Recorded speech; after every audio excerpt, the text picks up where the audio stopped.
Mounce, BBG, chapter 13, and we are on sentence number 6. So here we go. Starts out with a hutas, which you would expect to see in a chapter like this. And again, an easy one here because you're looking at nominative, singular, masculine, easy enough. So this, but in particular, you're going to want to go either with this one or this man. And then, of course, the verb he gave you, which is came. So this one came or this man came.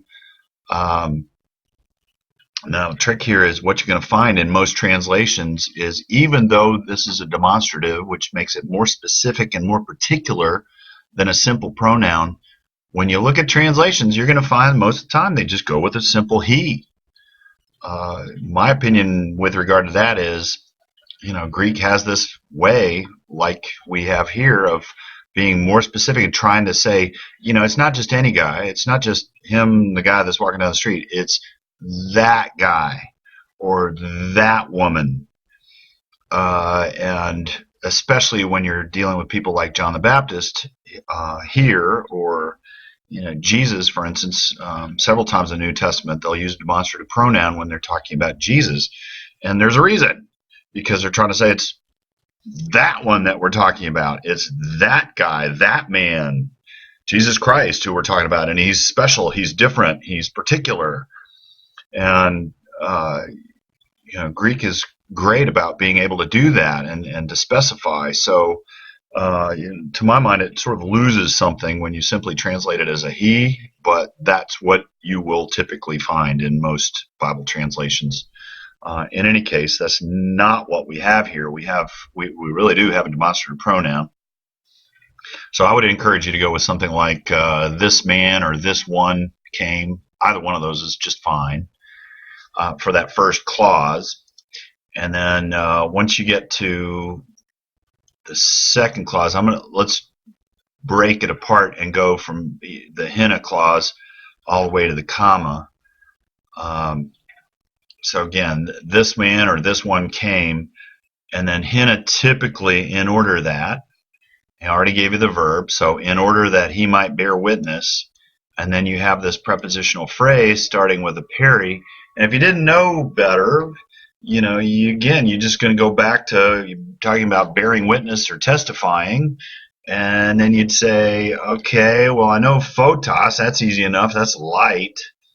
So, and the fact that they're both genitive, even though photos is a third declension, I can spot that that's a genitive singular. So, in all probability, that tells me that peri takes the genitive. So, even if you didn't know much else, say, okay, I don't have to worry about the of keyword in the genitive because there's this preposition peri in front of it that limits the object of the preposition.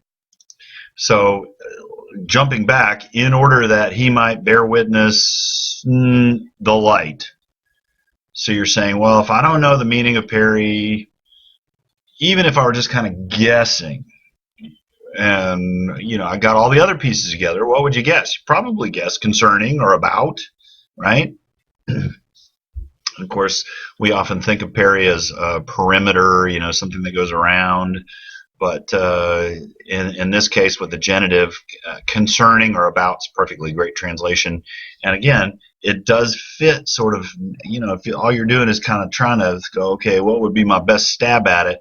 If you're talking about bearing witness or testifying, you testify about something or you testify concerning something. So again, process of elimination, you just kind of, going to lead you in the right direction.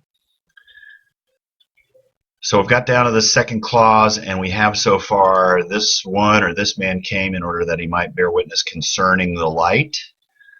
And then you have another hina clause. So in order that, then you have pontes, which is third declension in terms of the way that it breaks down.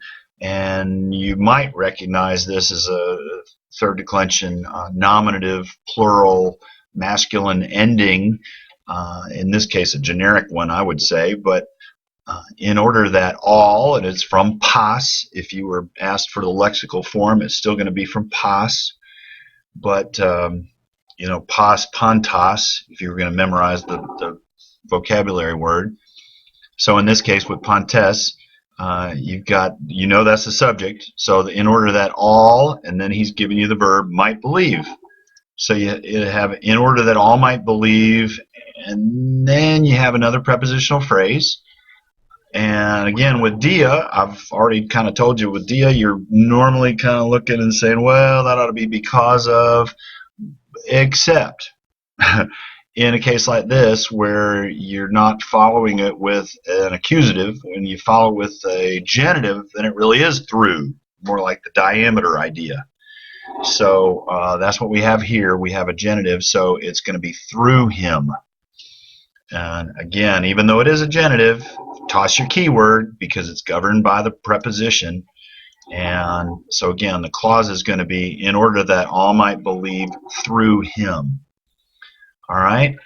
So then we get to the second sentence, and got the negation in the very first word in the sentence. So you got to make sure that you build that into your translation. Your subject is over here, and nominative singular masculine ending from kainos, and it simply means that. So, but again, you're going to say that was not something, right? Because you have was not here. But with a masculine singular, same thing. Translators are just going to go with he was not. But here with the demonstrative pronoun, I want to encourage you to go ahead and translate the demonstrative pronoun, but make sure you include the extra noun to say that what. That man, that woman, that thing. In this case, with a masculine ending, and again, it's really looking back up to hutas up here at the top. It's talking about the same guy. So you're going to say that man or that one and just translate it the same way that you did with hutas, whichever way you went with. And you're going to say that man or that one was not tophos and the light. So that's easy enough.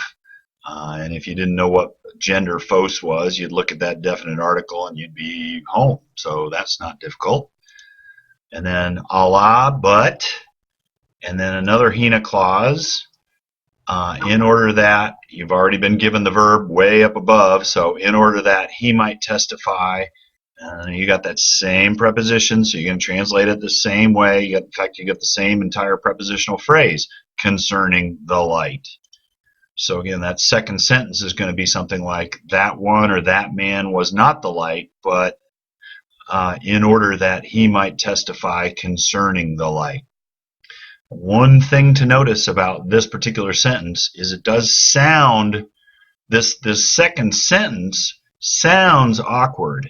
And the reason it sounds awkward is because it ellipses the verbal idea. And if you're not familiar with ellipsis, again, the thing there is you have an idea, usually a verb, but sometimes a noun, that drops out of the second clause because it's already been stated in the first. The idea that drops out in the second clause is the idea of, in this instance, John the Baptist coming. Okay? You got in the first one, this man came in order that he might bear witness concerning the light. Then you get to the second sentence, that man was not the light, but, and then what you're missing is the verbal idea. Again, it ellipses out. But he came in order that he might testify concerning the light. So if you really wanted to make it smooth English, you would want to do something like put that in parentheses in the middle of that translation. So it would read like that man or that one was not the light, but, and then in parentheses, he came, close parentheses, in order that he might testify concerning the light. So you want to be familiar with that idea of ellipsis. And hopefully you'll see as you read through this and you look through this, you'll recognize that that second sentence in English would seem awkward without that missing piece. So that should do it, though, for this sentence.